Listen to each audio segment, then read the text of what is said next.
Ayun guys, nandito ako sa Kapanggas ay Ilocos guys. Ayun oh. Tingnan nyo guys, kung dati mano-mano lang yung mag-iikot, magpipiga ng tubo, ngayon hindi na. Tingnan nyo oh. Ayan, umiikot-ikot, diba? Oh. Kung sa amin ba sa Mindanao yan ay Karapitsi. Oh, ngayon kuryente na yung nag-iikot. Ayan o, nagpipiga ng tubo yan guys. Ayan o, ito isa. Ayan, ito. Kanya niya pag hindi gumagana.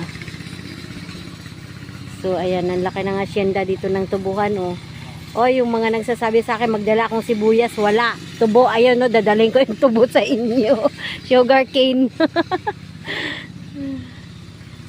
Kabayan, maraming sibuyas. Oo nga.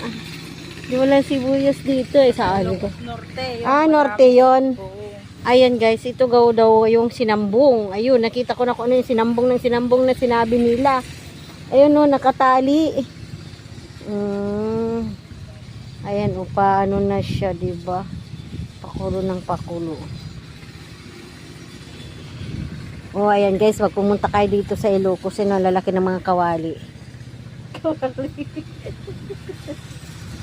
Ano guys, oh, laki na kawali guys. Ano, may puno ng anong puno yan? Puno na. Yung ano ba yan? Yung parang yung tinatawag na Yung nilalaro yan nung bata, ginagawang holen. Yun yata yan. Bitaw. Bitaw gata ang pangalan namin dito. Hindi ko kung ano yung pangalan yan sa amin. Nakalimutan ko na tuloy. Bituon. Parang yun ang bituon. Ayaw natin. Bituon. Kaya yun, no? Ano yung kamansi?